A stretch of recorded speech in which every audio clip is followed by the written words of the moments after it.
Welcome, and thank you for joining me.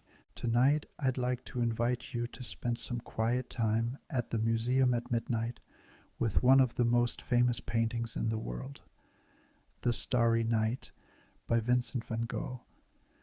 Most everyone knows this painting quite well. A deep blue sky filled with whirling clouds, glowing stars, and a shining crescent moon.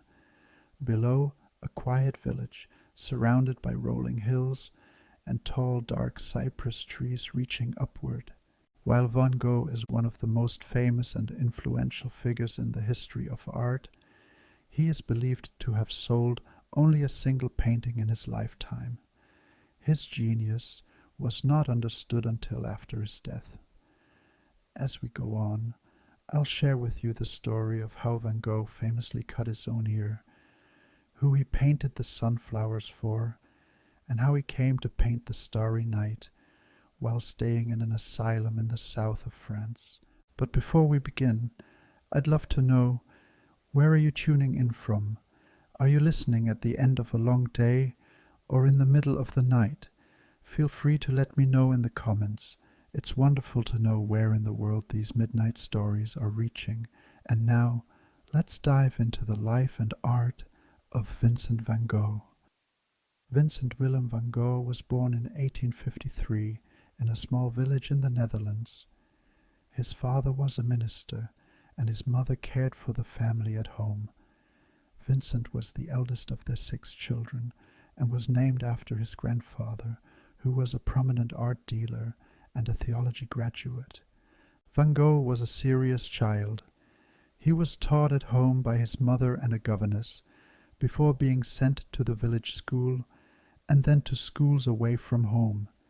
He felt abandoned, recalling that time as cold and sterile. Upon returning home, Van Gogh became an art dealer. At a young age of 20, he was doing really well for himself and was quite happy at that time.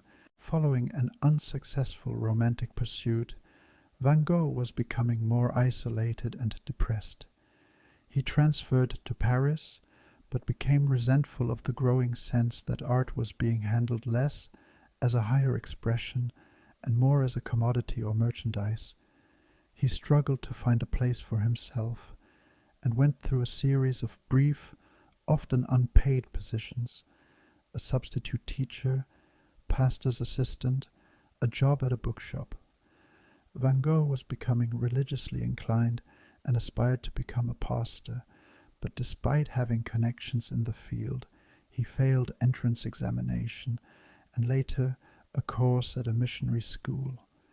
He exhibited ascetic behavior, giving up his possessions, living among impoverished miners, sleeping on straw, but was dismissed by church authorities for supposedly undermining the dignity of the priesthood. At this time he was immersed into drawing, especially of the people and his surroundings. His brother Theo, his lifetime supporter, suggested Van Gogh to take up art more seriously and to enroll at a formal art school, where he studied academic drawing. While the new pursuit of an old passion was uplifting, Van Gogh was not having an easy time. He experienced another unsuccessful romantic pursuit and couldn't yet support himself. With the help of his second cousin, a successful artist, he improved his technique, took up watercolors, was introduced to painting with oils, and set up his studio. But the cousins fell out quickly. Van Gogh was again alone and lonely. He moved back with his parents, and encouraged by his brother Theo, he started painting in oils, the technique and results of which he enjoyed greatly. He was passionate and productive, often painting outdoors. In 2 years, he completed close to 200 oil paintings. His paintings were muted in color, dark, earthy, and heavy in tone, using deep browns, blacks, and muted greens. His brushwork was restrained. Van Gogh was focused on peasants and rural life, farmers, weavers, people working in the fields. He felt drawn to their simple, honest existence. The most famous painting from this time is The Potato Eaters, showing a family gathered around a table eating their modest meal, capturing the raw, unpolished truth of peasant life, rooted in everyday labor and hardships. Not long after finishing the painting, there was a first glimmer of interest in Van Gogh's work from an art dealer in Paris. It came through his brother Theo, who was already working in the Paris art trade. But the paintings Vincent was producing were far removed from the brighter, more colorful style that was beginning to take hold in Paris with the Impressionists. His canvases still carried the somber palette of the Dutch countryside. Soon after, Van Gogh moved to Antwerp. He rented a modest room above a paint dealer's shop. Much of the money Theo sent went straight into paints, brushes, and hiring models, leaving Vincent himself to survive on little more than bread, coffee, and tobacco. In a letter to Theo, he admitted that he had eaten only 6 hot meals in the previous year. While his health admittedly suffered, Antwerp opened new doors for him. He visited museums often and began to experiment with richer pigments, carmine reds, cobalt blues, and emerald greens. He also discovered Japanese woodblock prints in the city's docklands, and their bold designs and colors would leave a lasting mark on his style. Alongside these discoveries, his drinking increased, and he was hospitalized, possibly for the treatment of syphilis as well as exhaustion. When he recovered, Van Gogh enrolled at the Academy of Fine Arts in Antwerp, but almost immediately he clashed with his teachers. His bold, unconventional style didn't sit well with the Academy's emphasis on precise lines and careful contours. A famous dispute came during a drawing lesson when he was asked to copy the Venus de Milo. Instead, he sketched a robust peasant woman, insisting this was a truer vision of humanity. The instructor corrected his drawing so roughly that the paper tore, and Vincent exploded in anger. Accounts differ on what happened next, but within weeks Van Gogh had stopped attending the academy altogether. His time at Antwerp, marked by frustration, poor health, and constant clashes with his teachers, drove him to seek a yet new beginning. He traveled south to Paris, where his brother Theo was living at the time. Theo Van Gogh worked as an art dealer in the French capital. He offered his brother a place to stay and access to the thriving Parisian art world. When Vincent stepped into the city, he was entering a completely new environment. Paris in the mid-1880s was a city of bustling boulevards and cafes filled with artists and writers. Exhibitions of new styles of painting were opening regularly. Impressionism had already shaken the French art world, and a younger generation of painters was experimenting with even bolder ideas. Van Gogh, who until then had been painting in dark, earthy tones of the Dutch countryside, suddenly found himself surrounded by color, light, and new ways of seeing. Vincent moved into Theo's apartment in Montmartre. The brothers lived close together, sometimes uncomfortably so.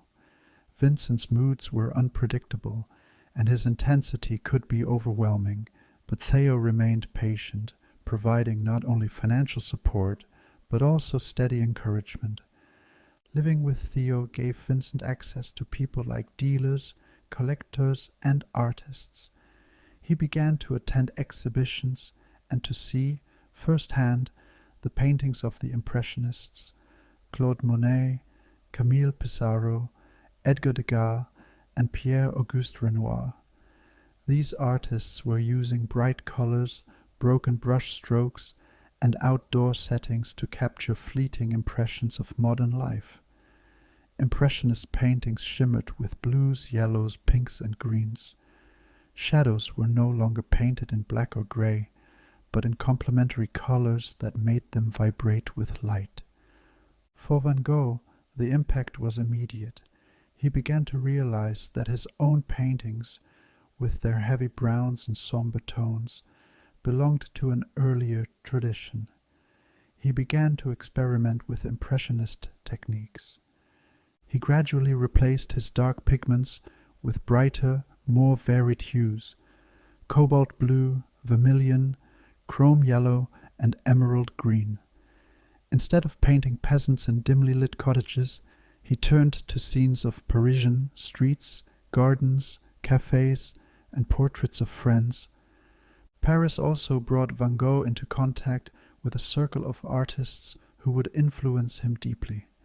He met Émile Bernard, Henri de Toulouse-Lautrec, and Paul Signac, among others. He admired their work and often painted alongside them, exchanging ideas and techniques. As the excitement of Paris, the noise, crowds, and stimulation started to exhaust Van Gogh, he started to need a change yet again. His health was fragile from smoking heavily, drinking, and neglecting to eat properly.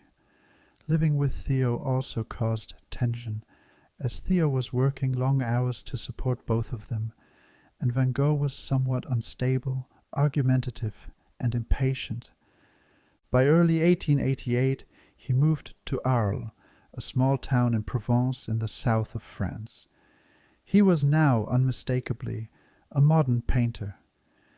As the train rolled through southern France, Vincent saw a landscape entirely different from the Netherlands or Paris: fields of wheat, orchards of fruit trees, and houses bathed in Mediterranean sunlight.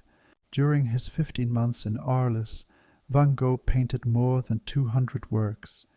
His brushwork grew bolder, and the colors brighter. He painted orchards in spring bloom, wheat fields ripening under the sun, drawbridges, cafes, and portraits of local people. The light of Provence seemed to sharpen his vision. Shadows became violet and blue. Fields blazed with yellow and gold. The paintings of Arles show Vincent working at full intensity, translating what he saw around him into canvases that vibrate with energy. In May 1888, Vincent rented a modest house on Place Lamartine in Arles. He painted its bright facade in yellow.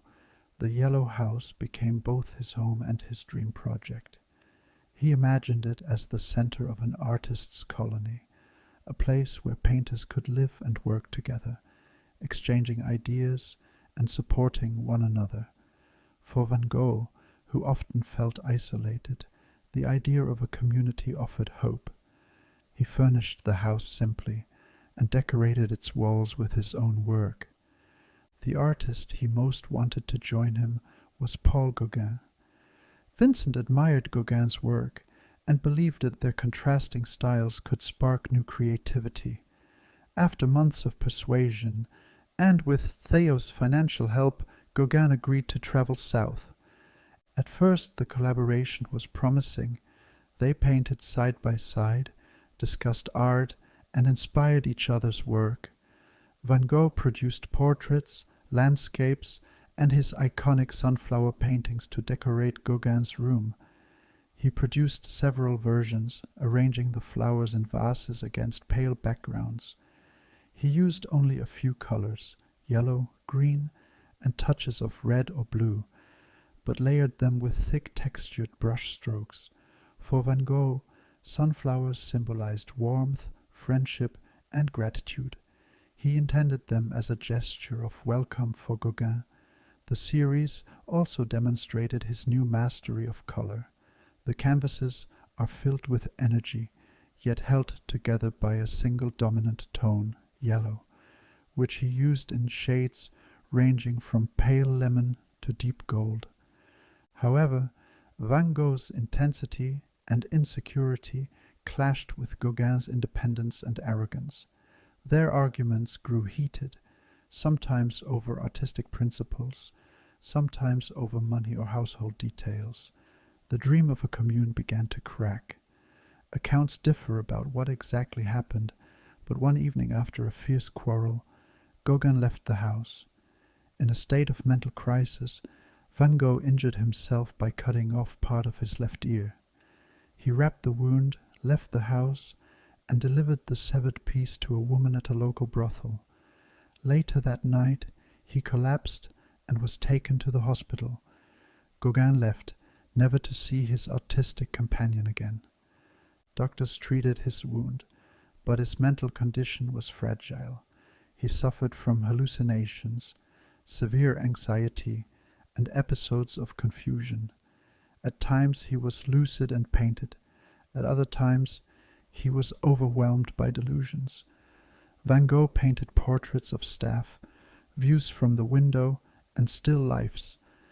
As his episodes continued, it became clear that he needed longer-term care. Desperate, he decided to admit himself voluntarily to an asylum in the nearby town of Saint-Remy. The asylum was housed in a former monastery surrounded by gardens and fields. Life there was quiet, and patients were allowed to move freely within the grounds. Vincent was given a small room for sleeping and another for painting. From his barred window he looked out on wheat fields, cypress trees, and the hills of Provence. He painted them again and again, in every season and in all weather. At Saint-Remy he produced some of his most famous works: irises, wheat field with cypresses, and of course the Starry Night. These paintings reveal both the turbulence of his inner life and the steadiness of his technique. Swirling skies, towering cypresses, and glowing stars reflect his mental struggles, while his disciplined brushwork shows his determination to keep painting through them. The Starry Night is now one of the most recognized and reproduced images in Western art. At the time, Vincent himself described it modestly as a study of night. He painted it from memory, inspired by the view from his small barred window. The scene presents a night sky of deep blue tones stretching across the canvas. Stars burst with halos of yellow and white, circling outward in rings of light. A crescent moon glows with a similar radiance, balanced in the sky like a lantern. Across the center of the painting, long swirls of lighter blue twist and flow.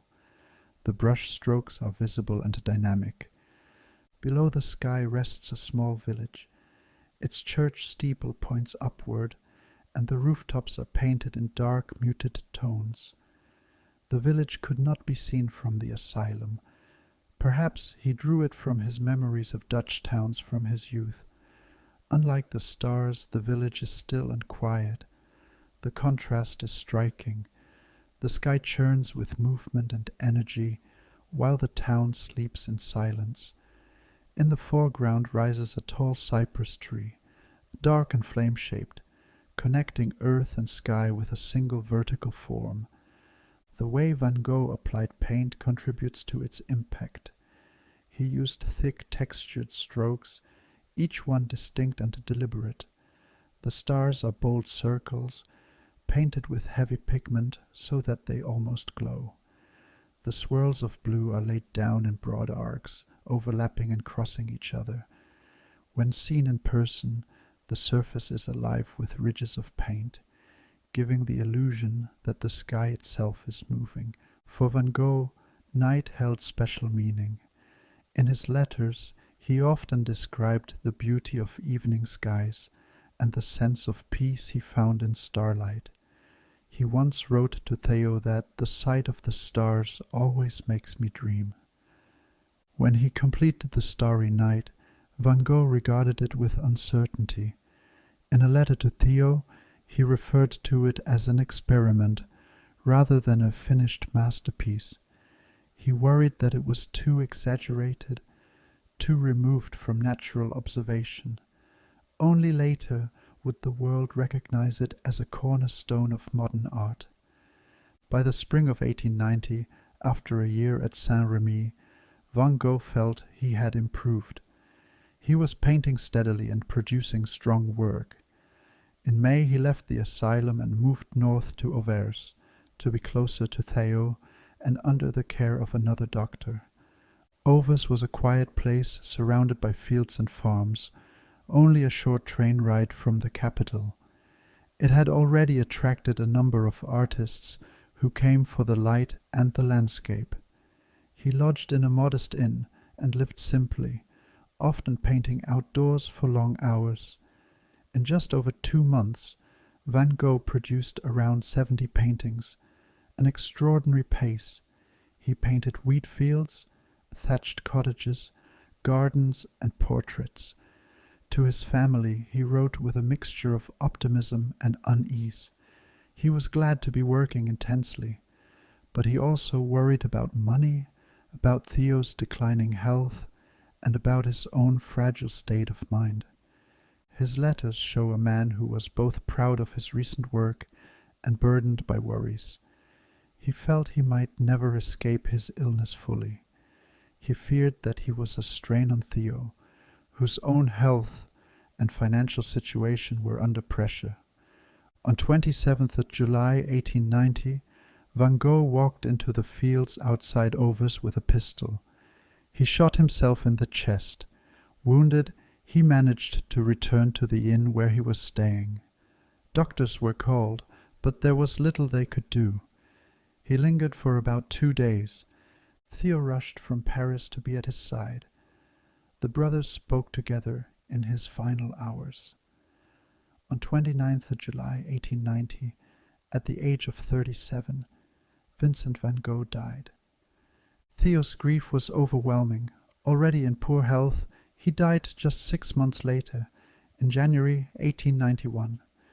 Today the two brothers are buried side by side in Over, their graves covered with ivy. During his lifetime, Vincent van Gogh struggled with poverty, illness, and self-doubt. But within a generation, his work was recognized as groundbreaking. His use of color, his direct brushwork, and his emotional intensity reshaped modern painting. From the fields of Nouenen to the cafés of Paris, from the Yellow House in Arles to the asylum in Saint-Rémy, and finally to the wheat fields of Auvers, his journey was brief but filled with creation. In just over a decade, he produced more than 2,000 works of art.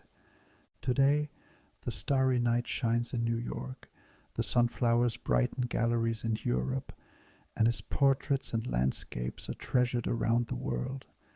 They stand as a testament to a life of struggle and to an artist who, despite every difficulty, never stopped painting. And so, we reach the end of Vincent van Gogh's story, with the image of the starry night in front of us, the calm village below, the vast sky above, and the steady rhythm of brush strokes holding it all together. Thank you for joining me for this episode. I wish you peace and rest until we meet next time.